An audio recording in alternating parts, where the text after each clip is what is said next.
کریم اما بعد اعوذ باللہ من الشیطان الرجیم بسم اللہ الرحمن الرحیم۔ سب سے پہلے تو میرے محترم افتخار عارف صاحب، ان کے بارے میں سچی بات یہ ہے کہ میں کہتا ہوں کہ آج کے دور میں اردو اترتی ہے، اور یہ جو اردو اترنا ہوتا ہے یہ کوئی خدا کی طرف سے ایک اللہ کا ایک اپنا سلسلہ ہے۔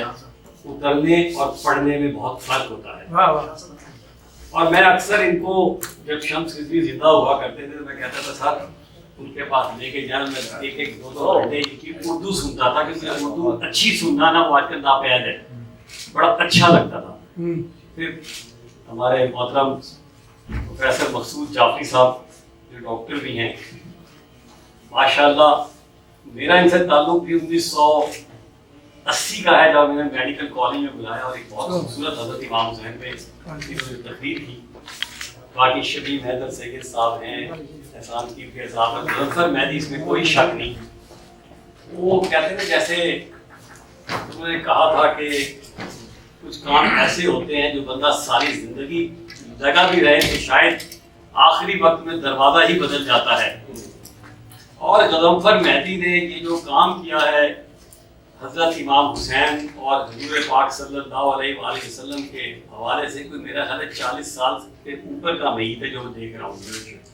ان کے صدقے اللہ تعالیٰ ان کو جنت الفردوس میں جگہ عطا فرمائے۔ اور باقی ماشاءاللہ ڈاکٹر شازیہ پر افسر جمال صاحب کا جو ہے اپنا ایک انداز ہے، اور شمیم حیدر سید میرے بچوں کے استاد بھی ہیں، اور ان کے جو والد صاحب تھے انہوں نے ہمیں بیت البتول جو ہے وہ دلوایا، اور شاید آج ہم جو کچھ بھی ہیں اس میں ایک بہت بڑی ترقی ہے۔ بہرحال میری تقریر تھوڑی سی مختلف اس لیے ہوتی ہے ہمیشہ کہ میں اس قبیلے کا مسافر ہوں جو انفٹ ہے اس معاشرے کے اندر، کیونکہ یہ ظالموں کا، بے ایمانوں کا، چوروں کا، لٹیروں کا، دھوکے بازوں کا، اور ان چھوٹے لوگوں کا جو بڑی جگہوں پہ چلے گئے ہیں، اور وہ بڑے لوگ جو بیچارے چھوٹی جگہوں پہ ہیں، جو اس دور کا معاشرہ ہے، اور یہ آج سے نہیں ہے۔ آپ کو میں بتاؤں کہ میں اس دن ہسٹری پڑھ رہا تھا پاکستان کی، 1946 کا جو الیکشن ہوا، بہت کم لوگوں کو معلوم ہے یہ بات جو میں بتانے جا رہا ہوں کہ 1946 کا جو الیکشن ہوا ہے اس میں کسی بھی سفید پوش غریب آدمی، مزدور آدمی، کسان، فقیر، درویش، اللہ والے کو ووٹ دینے کی اجازت نہیں تھی۔ ووٹ صرف ان لوگوں کو اجازت تھی جو ٹیکس ادا کرتے تھے، جو انگریز کے غلام تھے، جو انگریز کے جوتے اٹھاتے تھے۔ یہ بات جب میں نے بڑے بڑے علماء کرام کو بتائی تو وہ پریشان ہو گئے۔ میں نے جب محفل میں بتائی تو 30 کروڑ کی آبادی میں 3 کروڑ لوگوں کو حق دیا گیا وہ ووٹ ڈالے۔ تو جب مجھے یاد پڑتا ہے کہ جوش ملی آبادی انڈیا سے چل رہے تھے، اور میرا خیال ہے وہ ٹھیک ہی کہہ رہے تھے کہ جب نہرو نے انہیں کہا کہ جس ملک میں جا رہے ہو وہاں تمہاری قدر نہیں ہوگی، تو انہوں نے اس کو بڑی خوبصورت بات کی کہ میں آپ کا ملک اس لیے نہیں چھوڑ رہا کہ میں چھوٹا ہوں یا بڑا ہوں، بلکہ اس لیے چھوڑا ہوں کہ میں ایک آنے والا وقت دیکھ رہا ہوں کہ یہاں اردو کے بجائے ہندی کا راج ہوگا۔ اور آپ دیکھیں کہ ان کی جو ویژن تھی، جو 1956 میں جب وہ انڈیا چھوڑ کے آئے،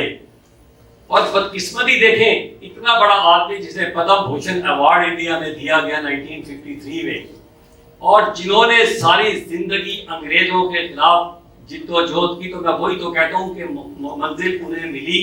جو شریک سفر نہ تھے۔ آپ ہسٹری پڑھیں تو یہ مسلم لیگی نے کوئی مارے نہیں کھائی، حالانکہ میرے والد مسلم لیگی تھے، لیکن بیفور پارٹیشن کسی نے کوئی جیل نہیں دیکھی۔ جنہوں نے دیکھی کہ وہ بیچارے پیچھے رہ گئے۔ تو جوش ملی آبادی کے بارے میں اکثر سوچتا ہوں ایسا مسئلہ ہے کیا کہ انہیں حالانکہ مصطفیٰ زیدی، احمد ندیم قاسمی اور وزیر اعلیٰ نے کہا ہی از دس پوئٹ آف دا سینچری، کے اس صدی کے بڑے بڑے شاعروں میں سے ہیں، اور شاید علامہ اقبال اور فیض کے بعد اگر کوئی بہت بڑا شاعر اس بر صغیر پاک و ہند میں گزرا ہے جوش ملی آبادی ہیں۔ لیکن جوش ملی آبادی کی جو سچائی تھی وہ شاید ان کو مطلب ہے کہ پنپنے نہیں دیتی ہے۔ تو جو اس ملک کا المیہ ہوا، میں کبھی کبھی کہتا ہوں کہ فیض کی بہت بڑے شاعر تھے، ٹھیک ہے بہت بڑے شاعر تھے، لیکن اس ملک کا ایک بہت بڑا المیہ ہے، 2 کلاسیں سفر کرتی ہیں۔ ایک کلاس ہے بیوروکریٹ کی، بڑے بڑے لوگوں کی، اور ایک ہوتی ہے مڈل کلاس کی۔ بدقسمتی سے جو بڑے بڑے لوگ ہیں یہ ہر جگہ قابض ہیں انہی کے بچے. آپ پاکستان کی تاریخ کی سیاست اٹھا کے دیکھیں. میں اکثر کہتا ہوں جب تک آپ ان گندے لوگوں کو اس گروپ سے صاف نہیں کریں گے سیاست کبھی بہتر نہیں ہو سکتی. وہی 70 آدمی نواز شریف کے ساتھ تھے, پھر وہ بے نظیر بھٹو کے ساتھ تھے, پھر نواز شریف کے ساتھ تھے, پھر مشرف کے ساتھ تھے, پھر وہ زرداری کے ساتھ تھے, پھر وہ نواز شریف کے ساتھ تھے, وہ عمران خان کے ساتھ تھے, وہ کاف لیگ کے ساتھ تھے. بدلنا ہے تو میں بدلو, نظام مہکشی بدلو, مگر نہ ساز و مینا بدلنے سے. اور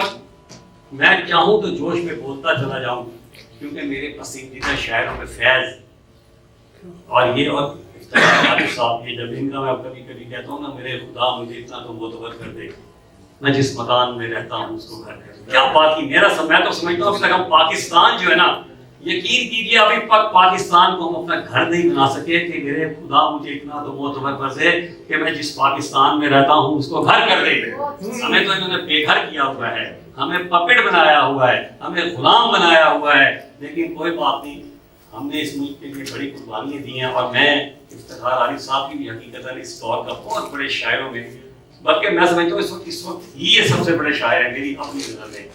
بہرحال جوش صاحب کی جب میں شاعری پڑھتا ہوں کہ جب وہ کیا لیکن آپ کیا پیاری پیاری باتیں جیسے بھی انہوں نے کی کہ انہوں نے جب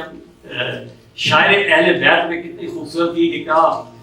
مسلمانوں کے پیارے ہیں حسین, کیا بات کر گئے. تو اس کو اتنا کہ انہوں نے بتا دیا تھا کہ چرخ نوئے بشر کے تارے حسین, انسان کو بیدار تو لینے دو, ہر قوم پکارے گی گزارے حسین. کتنی خوبصورت انہوں نے کیا کہ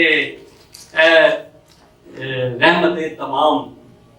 میری ہر خطا معاف. اتنی پیار میں اپنی شکوا کر رہے ہیں اللہ تعالیٰ سے, اور میرا خیال ہے اس میں بخشی بھی ہو جانی چاہیے کیونکہ اللہ کی مرضی ہے, بادشاہوں کا بادشاہ موڈ آیا تو کر دیا, نہیں آیا تو بتا دیا. اے رحمت تمام میری ہر خطا معاف, میں انتہائی جوش میں گھبرا کے پی گیا. کیا خوبصورت ہے. اس سے ملتا جلتا ایک شعر آپ کو سناؤں گا جو مجھے بہت پسند ہے کبھی کبھی, اور وہ ہے کہ شاید ابھی نہ پہنچی ہو باب قبول تک, شاید ابھی نہ پہنچی ہو باب قبول تک, ساتھی ذرا سی اور توبہ سفر میں. شکریہ.